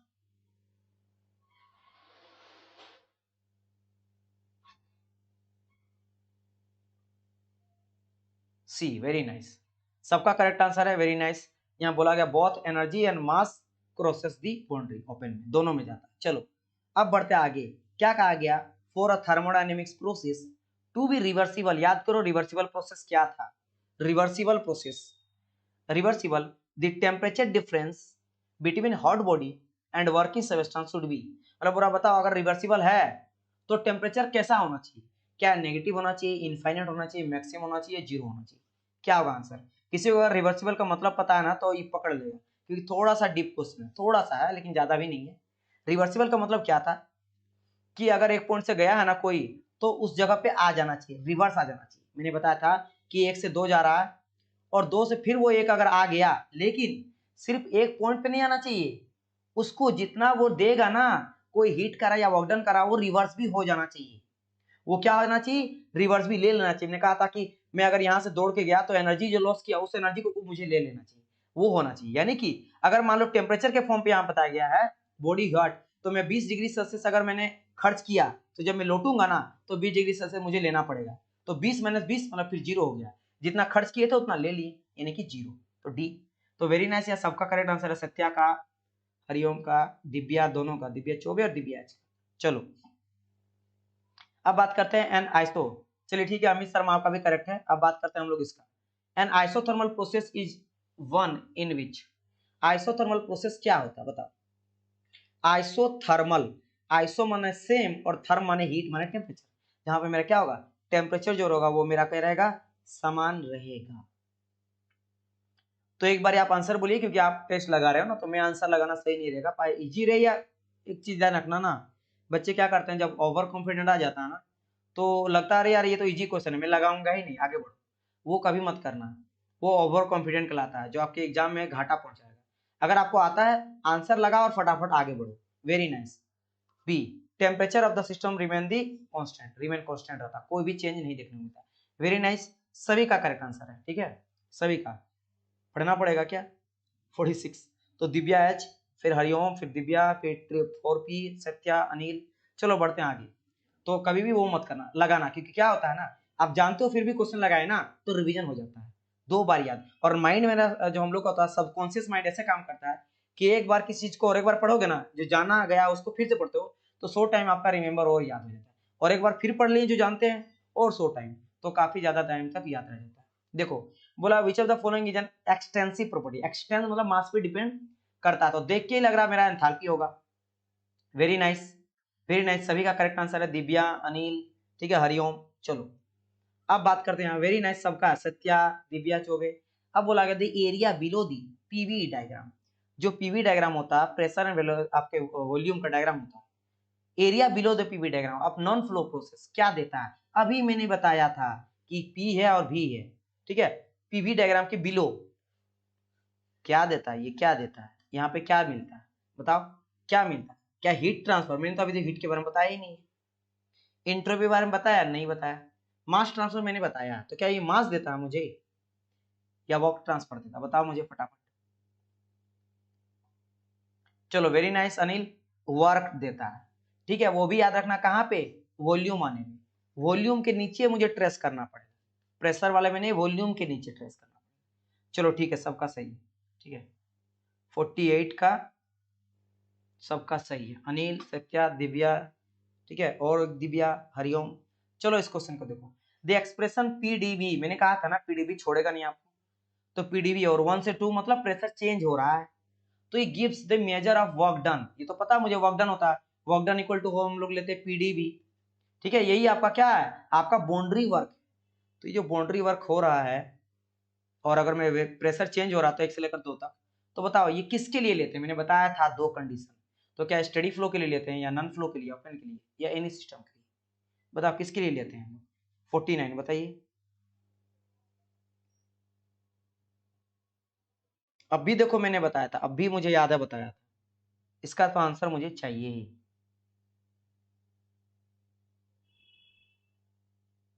Very nice, B number non flow के लिए, ठीक है, नॉन फ्लो पर सबसे पहले हरिओम, हरिओम का आंसर आया है, फिर सत्या का, फिर अनिल का, फिर दिव्या चौबे का। चलो बात करते हैं 51, डिफाइन थर्मोडायनेमिक्स। देखो मैंने कहा था ना कि थर्मोडायनेमिक्स को डिफाइन करने के लिए दे देगा, तो मैंने कहा था दैट्स वाई, और ये क्वेश्चन आया गया है, ये क्वेश्चन पूछा गया है, और ये लेटेस्ट पूछा 2022 में क्वेश्चन पूछा गया जेईई के एग्जाम में। क्वेश्चन बोला है डिफाइन करो थर्मोडायनेमिक्स क्या होता है, बताओ। वेरी नाइस दिव्या, हरिओम, इसका बताइए थर्मोडायनेमिक्स क्या होता है, थर्मोडायनेमिक्स के बारे में हम लोग क्या पढ़ते हैं बताओ। ये सिस्टम मेरा है, इसका सिस्टम का प्रॉपर्टी होता है, और यहाँ हम लोग बोलते हैं इंट्रैक्शन होता है, किसका इंट्रैक्शन होता है बताओ, और कहाँ से कहाँ के बीच में होता है, और कौन बाउंड्री को पार करता है, और बाउंड्री पार करता है तो कहाँ से जाता है, कहाँ तक जाता है, कहाँ से निकलता है कहाँ तक जाता है, समझ रहे हो ना मेरी बात।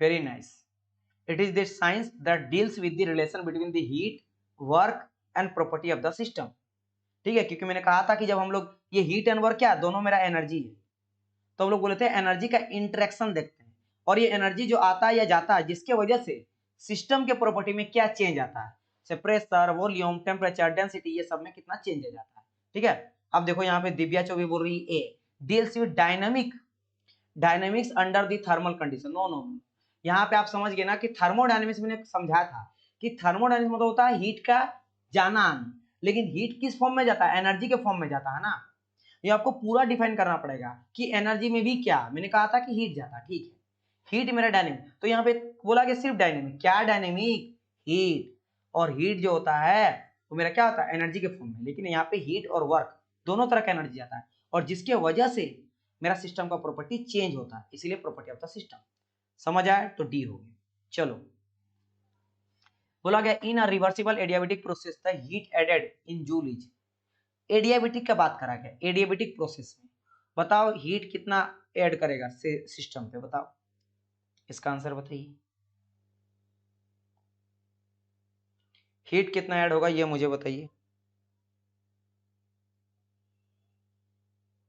हम लोग 10 बजे तक क्लास लेंगे, ठीक है, 10 बजे से लेंगे, तो 3 घंटा तो नहीं होगा, क्योंकि हम लोग 7:40 या, हाँ तो अभी तो 2 ही घंटा हुआ ना, तो ज्यादा हड़बड़ाना नहीं है, पूरा करके ही जाएंगे, है ना।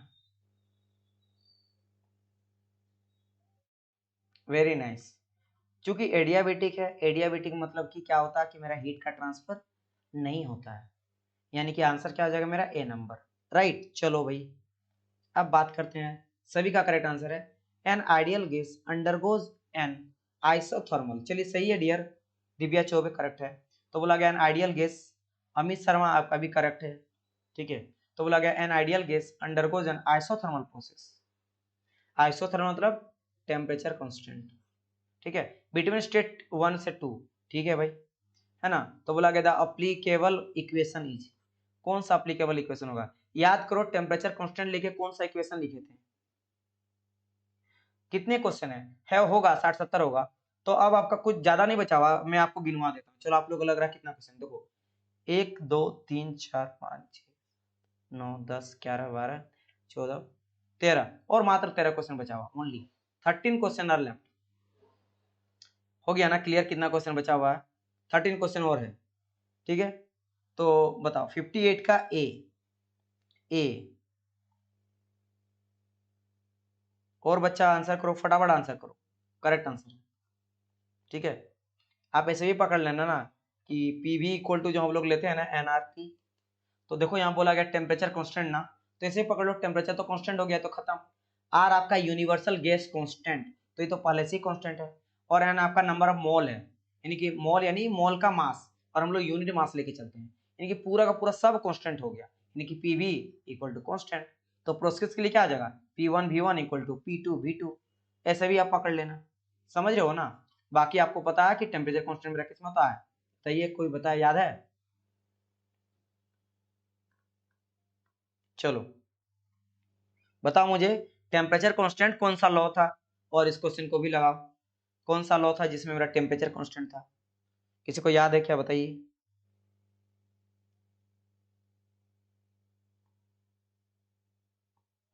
बॉयल्स लॉ, ठीक है, बॉयल्स लॉ, कोई बच्चा आंसर नहीं दिया, बॉयल्स लॉ में टेम्परेचर कांस्टेंट था।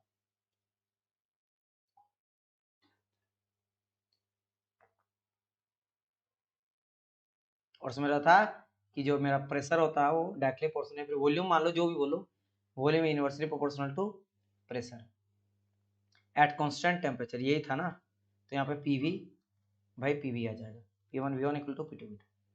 चलो क्वेश्चन का आंसर जो है आने लगा 63 का सी। वेरी वेरी नाइस, मुझे लगा था इसका आंसर आप लोग नहीं कर सकोगे, लड़का केल्विन मार देगा। नहीं नहीं, केल्विन जो होता है ना वो कहाँ पे लिया जाता है, बॉयल, हाँ केल्विन, जो बिल्कुल सही बात है हरिओम। तो इसका आंसर होगा क्या, किलो कैलोरी। कैलोरी में हम लोग देखते हैं, मेजर करते हैं किसको, हीट को, कैलोरी में मेजर किया जाता है किलो कैलोरी। के मतलब कैलोरी का यहाँ पे बात किया जा रहा है, समझ रहे हो ना, कैलोरी का बात किया। अच्छा कभी बोलेगा कि कैलोरी और हीट को हम लोग एनर्जी जूल से भी देखते हैं, तो अगर कोई बोलेगा कि 1 calorie equal to how much joule, तो आपको यही ध्यान रखना, मैं आपको लिखवा देता हूँ, 1 कैलोरी इक्वल टू हो जाता है मेरा 4.186 जूल, समझ रहे हो ना। 63 ए पी ओ, क्या बोले ईयर, क्या बोले डियर, बताइए मुझे, फिर से नहीं समझ आया। मैं बोल रहा हूँ कि मेट्रिक सिस्टम में हीट को, जो यूनिट होता है ना हीट का यूनिट, वो हम लोग लेते हैं किलो कैलोरी। क्या लेके चलते हैं हम लोग, कैलोरी लेके चलते हैं, ठीक है।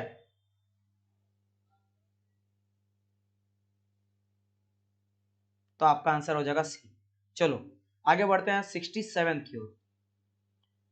बोला गया है for an isolated system which has no interaction with the surrounding, which of the following statement is correct?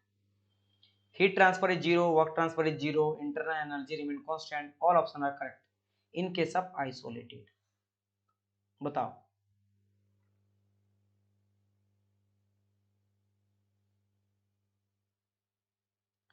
17 बच्चे हैं, लाइक भी किया करो फटाफट, ठीक है, लाइक भी आप लोग किया करो। लाइक अभी भी 17 नहीं हुआ, जबकि आप लोग 17 भी लाइक है, ठीक है। चलिए वेरी नाइस, डी आंसर आ चुका है, वेरी नाइस सबका है। Divya very nice, Satya very nice. Isolated ना तो हीट का ट्रांसफर करेगा, और हीट ट्रांसफर जीरो, ना वर्क ट्रांसफर करेगा, वर्क ट्रांसफर जीरो।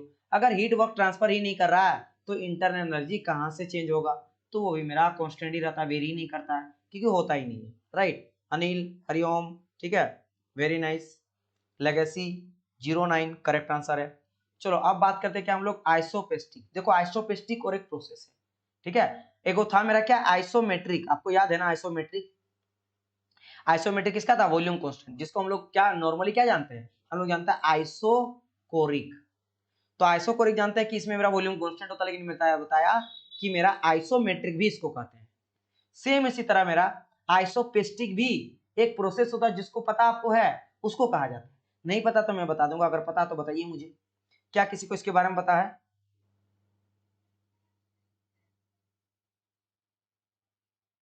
तो देखो 68 का सी, सी नहीं है डी होगा, ठीक है, 68 का डी होगा, नो नो टेम्परेचर नहीं, टेम्परेचर आइसोथर्मली कहा जाता है, ठीक है। ये याद रखना, देखो दो नाम है ना जो आपके वो घुमा के क्वेश्चन बोलेगा। ये आइसो जब प्रेशर कांस्टेंट रहता है ना तो क्या कहा जाता है, उसको कहा जाता है आइसोबारिक, आइसोबारिक। लेकिन इसको और एक नाम होता है आइसोपेस्टिक। तो याद रखना, बारीक है ना तो प्रेशर से मेजर करते हैं, पी कांस्टेंट रहता है, तो यहाँ भी देखो पी है ना, तो इससे पकड़ लेना, पेस्टिक पी से पकड़ लेना। और मैंने क्या कहा, वॉल्यूम को अगर कांस्टेंट रहता है तो उसको कहा क्या जाता है, नॉर्मली हम लोग जानते हैं आइसोकोरिक, लेकिन इसको और एक नाम क्या है मेरा, आइसोपेस्टिक, मेट्रिक। क्लियर, तो डी इसका आंसर हो जाएगा। चलो भाई, चलो very nice. Legacy 09, no no C नहीं होगा, डी होगा। इसमें आ जाते हैं।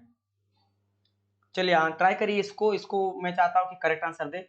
लेगेसी आप पिछला बार सही आंसर दिए थे, चलिए इसका आंसर दीजिए आप न्यू स्टूडेंट मुझे लग रहा जुड़े हैं, तो welcome to this civil point, जहां पे हम लोग डिस्कस कर रहे हैं एमपीपीएससी प्रिंसिपल का वैकेंसी का क्वेश्चन। ये आपका हो जाएगा लेक्चर नंबर 5। 4 लेक्चर आ चुका है, इसमें मैं अच्छा खासा बहुत सारे चीज के बारे में फर्स्ट लॉ से 0th लॉ कंप्लीट करा दिया हूँ। बेसिक डेफिनेशन थ्योरीज, जो बहुत ही बड़ा आपका है बेसिकली टॉपिक।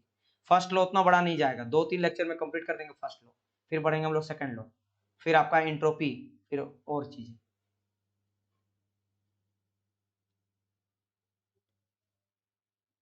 पीएसआई में टायर में एयर फिल करते हैं, ठीक है, इसका आंसर करिए।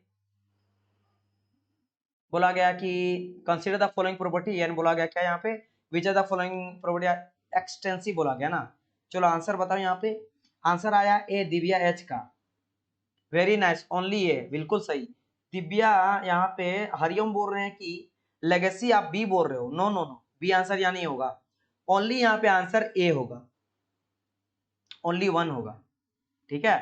सिर्फ यहाँ पे अनिल का करेक्ट आंसर है, लेगेसी आपका गलत है, और करेक्ट आंसर यहाँ पे 69 बी, सिर्फ अनिल का करेक्ट आंसर है, ए होगा।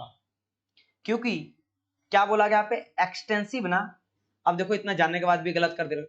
एंट्रोपी मेरा एक्सटेंसिव है। अब देखो यहाँ पे टेम्परेचर, तो आपको पता है ना कि टेम्परेचर मेरा क्या है, आपका इंटेंसिव है, इंडिपेंडेंट ऑफ मास है। स्पेसिफिक बोल दिया तो ये भी इंडिपेंडेंट ऑफ मास है। विस्कोसिटी भी होता है ना, ये भी प्रॉपर्टी होता है इंटेंसिव ही, तो ओनली मेरा ये हो जाएगा। हाँ शायद विस्कोसिटी में नहीं बताया हूँ, इसके लिए आप कंफ्यूज होंगे, लेकिन ध्यान रखना ये मेरा इंडिपेंडेंट ऑफ मास होता है, मास पे वेरी नहीं करता है। मेरा बात समझो। अच्छा चलो मैं आज बता देता हूँ कि क्या होता है विस्कोसिटी।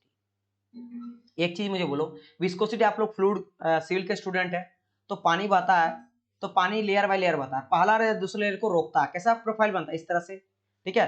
अगर मैं वेलोसिटी प्रोफाइल बनाऊं पाइप में, तो आपको पता होना चाहिए वेलोसिटी प्रोफाइल कैसे होगा। यस सर, ये होगा जी, बिल्कुल सही। तो लेगेसी सही बोल रहे हैं, तो वेलोसिटी प्रोफाइल बनता है कुछ इस तरह से पैराबोलिक, और अगर ये हो गया मेरा वेलोसिटी प्रोफाइल, ठीक है। और अगर बात करेंगे क्या शेयर स्ट्रेस का प्रोफाइल, तो बनता कुछ इस तरह से, ठीक है। तो यहाँ पे वेलोसिटी प्रोफाइल बनता है, लेकिन विस्कोसिटी क्या होता है, जो लेयर बाय लेयर बनता है, laminar flow, turbulent flow, layer by layer, एक लेयर दूसरे लेयर को रोकता है। तो ये जो रोकता है, तो मुझे बताइए कम पानी है ज्यादा पानी है, जैसे तेल, ऑयल, ऑयल का विस्कोसिटी ज्यादा होता है, तो ऑयल आप 1 बूंद लो या 4 बूंद लो, वो धीरे धीरे ही फ्लो करेगा। अगर आप पानी 1 बूंद भी लोगे ना, फास्ट फ्लो करेगा। नदी ले लो, फास्ट फ्लो करेगा। लेकिन आप मान लो ग्रीस ले लो, मर्क्यूरी ले लो, तो उसका विस्कोसिटी कम रहेगा। चाहे एक ड्रम लो या कौन लो, धीरे धीरे ही बहेगा। ग्रीस ले लो, बहुत ही स्लो, क्योंकि विस्कोसिटी उसमें और ज्यादा। रेजिस्टेंस टू फ्लो, विस्कोसिटी मतलब क्या होता है, रेजिस्ट टू फ्लो, मतलब जो फ्लो होने से रोकता है, समझ रहे हो ना। तो छोटा रहे बड़ा रहे कोई फर्क नहीं पड़ता, इसलिए ये मेरा क्या हो जाएगा, मास पे डिपेंड नहीं करता है, समझ रहे हो। नदी का पानी रहे वो बहेगा ही फट से, तेल मेरा धीरे धीरे बहता है, विस्कोसिटी पाया जाता है, तो ओनली ये आंसर होगा इसका। चलो, calorie is an measure of, मैं बता चुका हूं कैलोरी किसका मेजर होता है, बताइए। और कुछ क्वेश्चन बचा हुआ है, तभी हम लोग का जो है यहाँ पे खत्म हो जाएगा।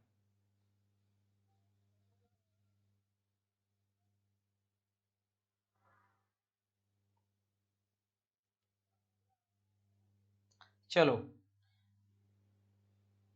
कैलोरी इज मेजर ऑफ, तो ये हो जाएगा quantity of heat. Very nice, सबका करेक्ट आंसर है। हीट अभी बात किए थे, किलो कैलोरी रहे या कैलोरी रहे, मेजर करता है मेरा हीट को। अब चलो डिस्कस करते हैं क्वेश्चन नंबर 81 को। सभी का करेक्ट है डियर, चलो ठीक है। हरिओम, दिव्या, ठीक है, करेक्ट है। सत्या, अनिल सोनी,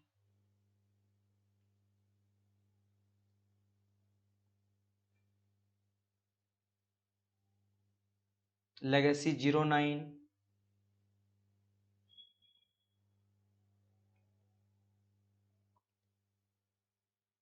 चलो इस क्वेश्चन को लगाओ।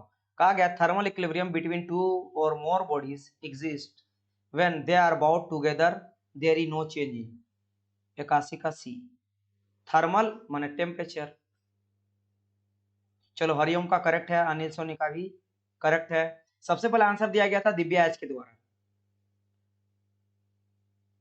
ठीक है, चलो तो यहाँ पे क्या हो जाएगा, करेक्ट आंसर मेरा सी।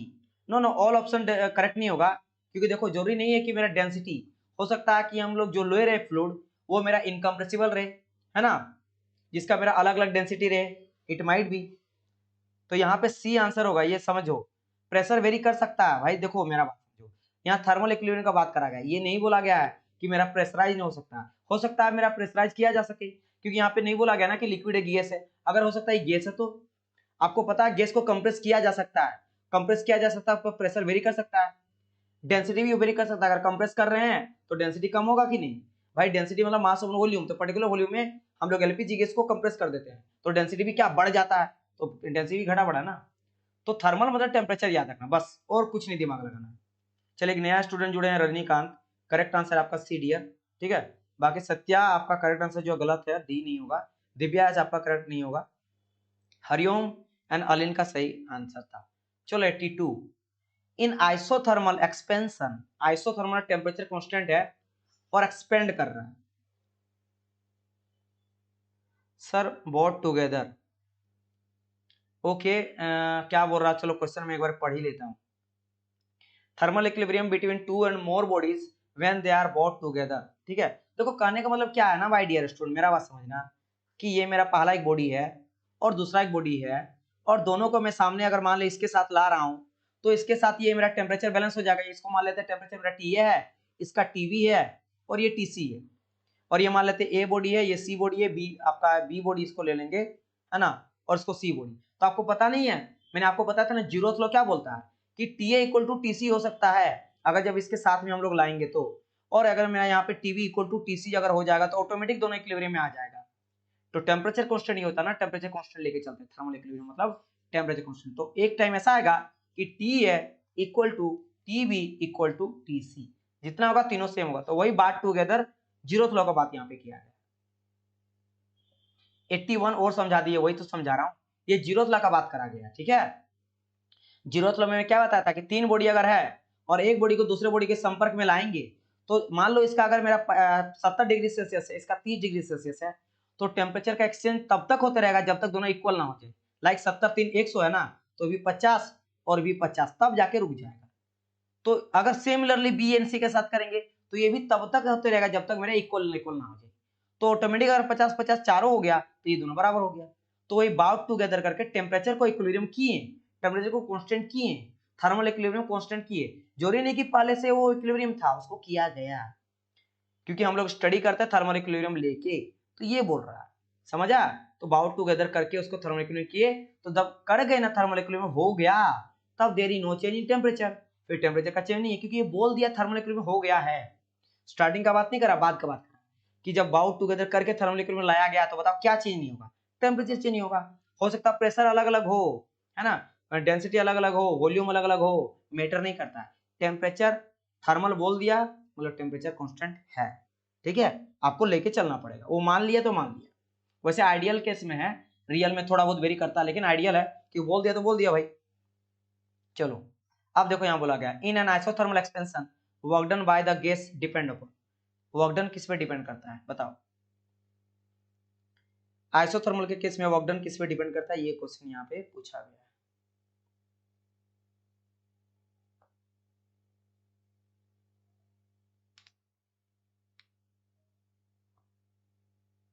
समझ आया।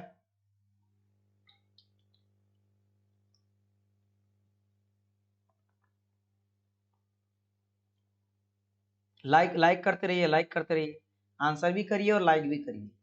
सेशन को लाइक करना बहुत जरूरी है, लाइक मस्ट। चलो इसका आंसर कोई दे नहीं रहा क्या, वेरी नाइस, नो डी है इसका आंसर होगा, both atmospheric of gas and expansion ratio. ये मैं अभी तक नहीं बताया हूँ लेकिन बाद में बता दूंगा, डोंट वरी, ठीक है। नहीं एडियाबेटिक इंडेक्स अभी तक तो आप लोग को मैं बताया नहीं, कहाँ से आंसर कर रहे हो, पता है आप लोग पढ़े होंगे कहीं ना। चलो खैर इसका आंसर डी होगा, ठीक है। इसका बड़ा होता है, एक्सपेंशन रेशियो होता है। तो बेसिकली अगर निकालते हो ना आप वर्क डन जैसे फाइंड आउट करते हैं ना, वर्क डन का फाइनल रेशियो हो जाता है आपका एमआरटी, और वैल्यू अगर आप पुट करके निकलता है मेरा LN RC, where RC is the expansion ratio. इस पे ये डिपेंड करता है, ठीक है। ये बहुत लंबा कहानी है, राम कथा, मैं बताऊंगा आप लोग को, डोंट वरी। तो यहाँ पे फिर भी हरिओम का करेक्ट आंसर है, ठीक है। चलो अब कुछ क्वेश्चन बचा हुआ, गिन चुन के 1 2 3 4 5 6, 5 क्वेश्चन बचा हुआ है। 3 state of matter are distinguish with respect to molecule by. तो 3 स्टेट होता है ना, हम लोग को पता है कि जो मैटर होता है वो मेरा पाया जाता है सॉलिड में भी, वो पाया जाता है मेरा लिक्विड में भी, एंड वो मेरा पाया जाता है गैस में भी। इसमें मॉलिक्यूल सामने सामने रहता है, इसमें दूर रहता है, इसमें बहुत दूर रहता है। तो ये तीनों को जो किया गया है, मैं आपको बताया था ना, सॉलिड में आपका इंटरमोलिकुलर स्पेस जो होता है वो कम पाया जाता है। स्पेस क्या होता है मेरा, कम पाया जाता है, लेकिन फोर्स ज्यादा पाया जाता है, इसलिए सामने सामने सटा कर रखता है, फोर्स ज्यादा पाया जाता है। लिक्विड में बात करेंगे तो स्पेस आपका ज्यादा बढ़ जाता है तो फोर्स घट जाता है, और गैस में स्पेस बहुत ज्यादा बढ़ जाता है यानी फोर्स और ज्यादा मेरा घट जाता है। तो किस बेसिस पे किया गया बताओ, कैरेक्टर आप आंसर बताइए फटाफट, सारे स्टूडेंट बताइए। तो आंसर यहाँ आने लगा है भाई, मिक्स आंसर आ रहा है।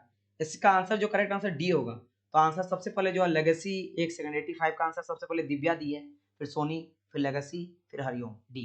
कैरेक्टर ऑफ मोशन, मोशन का कैरेक्टर क्या है, सामने है, दूर है, स्पेस कितना है, ठीक है, फोर्स कितना लग रहा है मोशन पे, गति कितना कर पा रहा है। सॉलिड में गति नहीं कर पाता है, लिक्विड में ज्यादा करता है, गैस में बहुत ज्यादा करता है, वो तो उड़ते रहता है, ठीक है, तो डी होगा। चलो वेरी नाइस, करेक्ट आंसर है सत्य, आपका भी करेक्ट आंसर है, बाकी सब बच्चा का तो मैं नाम ले ही दिया।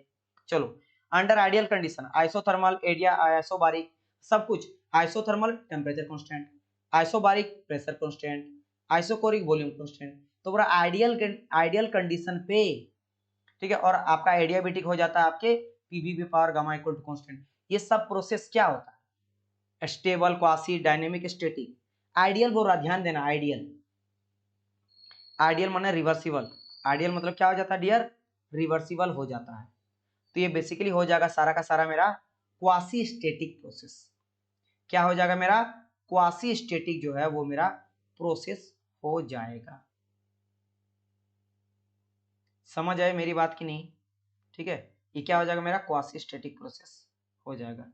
वेरी नाइस, सी, क्योंकि मैंने कहा था क्वासी स्टैटिक प्रोसेस जो होता है बहुत स्लो स्लो प्रोसेस होता है, यानी इसको बोल सकते हैं रिवर्सिबल प्रोसेस, या फिर इसको आइडियल प्रोसेस भी कहा जाता है।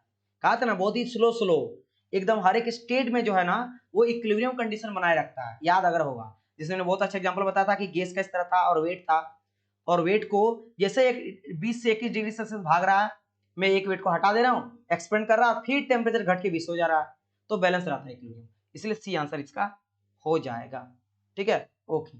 चलो अब इसका बताओ मुझे,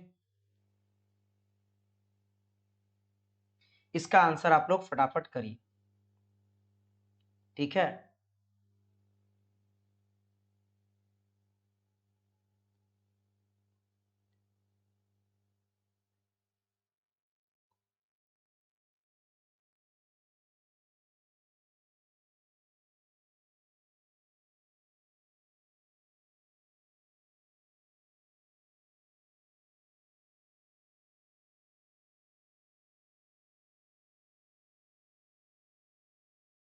एक सेकंड थोड़ा टाइम मुझे दीजिएगा, मेरा कमेंट आप लोग का दिख नहीं रहा है ना, तो just a minute, let me know your comment first.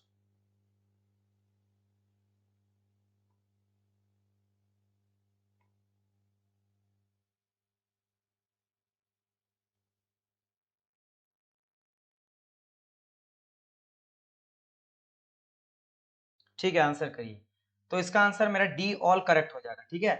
88 का क्या हो जाएगा मेरा, डी हो जाएगा, समझ रहे हो कि नहीं, 88 का क्या हो जाएगा मेरा, डी हो जाएगा, 88 का मेरा डी हो जाएगा। वेरी नाइस, क्योंकि बात क्या गया रिवर्सिबल का, तो आपको पता है रिवर्सिबल कब लौट के आता है, देखो बोला गया फ्री एक्सपेंशन ऑफ फ्रिक्शन, भाई restricted expansion compression process should be not encountered, क्योंकि भाई रिवर्स आ जा रहा ना तो सारा चीज को खत्म कर दे रहा है। फिर when heat is being absorb, भाई जो दिया है वो ले ले, temperature of the hot source and working solution should be same, same क्योंकि जितना दिया था उतना ले लिया। फिर कहा सी नंबर में when heat is being rejected, temperature of the cold source and working solution should be same, सब सेम सेम बात करा गया, ठीक है, इसलिए इसका आंसर डी होगा, नॉट सी नहीं होगा अनिल, डी होगा। रिवर्सिबल मतलब हर एक चीज को ले लेगा, सब चीज ले लेगा, तो वही कहा गया कोई भी इनकंट्रोल नहीं इसको करेगा, हर चीज सेम सेम रहेगा, तो यहाँ आंसर यहाँ पे हो गया, ठीक है 90 नंबर। चलो बात क्या गया, when a gas flow through a very long pipe, मेरा अगर लॉन्ग पाइप से कभी गैस फ्लो करता है ना with the uniform cross section the flow of approximately, माना जाता है कि टेम्परेचर उसमें कांस्टेंट रहता है। इसमें क्या माना जाता है कि टेम्परेचर मेरा कांस्टेंट है। लॉन्ग पाइप में अगर लेके चलते हैं तो हम लोग ये मान के चलते हैं कि टेम्परेचर क्या होता है उसका, कांस्टेंट होता है। समझ रहे हो मेरी बात की नहीं, इस चीज का आप लोग को ध्यान में रखना है, ठीक है। क्योंकि हम लोग जो आइसोथर्मल लगाते हैं अधिकतर लगाते हैं कंप्रेसिबल फ्लूइड में, फ्लूइड फ्लो में, वेयर फ्लो जो होता है ना रिमेन सेम टेम्परेचर, जहां पे रिमेन टेम्परेचर मेरा जो है आपका वेरी नहीं करता है। समझ रहे हो मेरी बात की नहीं, 90 का क्या हो जाएगा मेरा, सी हो जाएगा। क्लियर हुआ सबको, ठीक है। चलो आगे बढ़ते हैं तब, ठीक है सी है ओके। एक रिवर्सिबल प्रोसेस, वेरी नाइस, चलो सी है, वेरी नाइस, सबका सी है, ठीक है ठीक है। 89 का सी बोल रहे हैं क्या, ये 90 है, 88 के बाद 89 नहीं है, डायरेक्ट 90 है। तो लेगेसी आपका करेक्ट आंसर है, सी है, सबका सी है, सत्या, हरिओम, लेगेसी। अब बात करते हैं इसके बारे में, बताइए रिवर्सिबल प्रोसेस क्या हो जाता है, बताइए रिवर्सिबल प्रोसेस मेरा क्या हो जाता है, किसको बोलते हैं हम लोग रिवर्सिबल प्रोसेस, में आपको बता रखा हूँ रिवर्सिबल प्रोसेस के बारे में, ठीक है।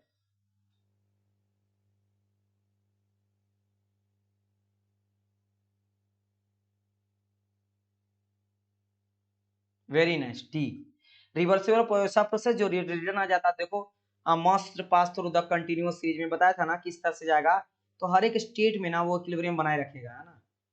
तो कंटिन्यू, फिर लिव नो हिस्ट्री, कोई भाई जो कहाँ गया और कहाँ से आया किसी को कुछ पता नहीं होना चाहिए, जितना आप दिए थे उतना आप ले लो। और must pass through the same state in the reverse path, बिल्कुल उसी पाथ से जाए उसी पाथ से आए, और सभी चीज को जो दिए थे हीट वर्क, मान लो सिस्टम को वर्क दिए थे, हीट दिया था, तो वो ले ले और फिर दे दे जितना लिया दिया गया था। तो यहाँ पे क्या आ जाएगा, डी हो जाएगा, ठीक है। अनिल सोनी डी क्यों बोल रहे हो भाई, डी होगा इसका, ठीक है। चलो सही है, दिव्या का, हरिओम का, सत्या एंड लेगेसी। चलो बात करते हैं 94, a system will be in थर्मोडाइन equilibrium only if it is in, थर्मोडाइन equilibrium कब बोलेंगे, थर्मोडाइन इक्विलिब्रियम में तो बहुत सारे इक्विलिब्रियम के बारे में डिस्कस करा था ना, ठीक है। तो आप देखो यहाँ पे आंसर क्या होगा, बताइए मुझे।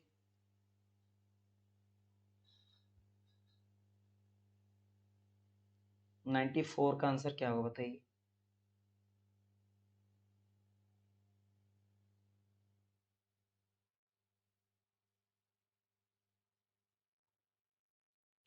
आंसर करिए, वेरी नाइस, डी। क्योंकि हम लोग बात करते हैं थर्मल इक्विलिब्रियम में टेम्परेचर कांस्टेंट, मैकेनिकल इक्विलिब्रियम में फोर्स कांस्टेंट, और केमिकल में केमिकल ही स्टेबल रहता है, कोई केमिकल का रिएक्शन नहीं होना चाहिए, समझ आया। तो इन सब जब हो जाता है ना, तब जाके इसको बोलेंगे थर्मोडायनेमिक इक्विलिब्रियम, कि तीनों ही थर्मोडायनेमिक इक्विलिब्रियम के अंडर मैंने बताया था। देखो यहाँ पे अनिल सोनी बोल रहे ए, थर्मल इक्विलिब्रियम में टेम्परेचर कांस्टेंट था, मैंने बताया था थर्मोडायनेमिक इक्विलिब्रियम में सब आता है, ठीक है। तो डी आंसर होगा।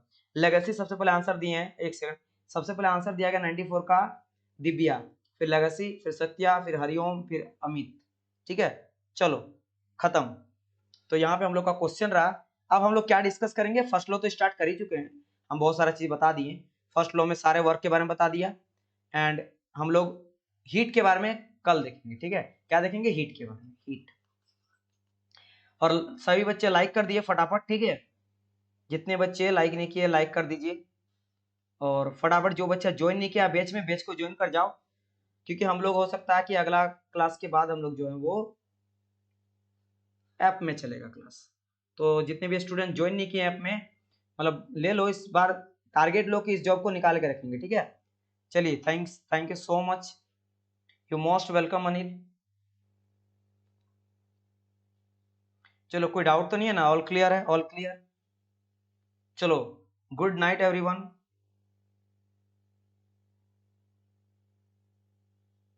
अब देखो, चलो भाई, बाय बाय।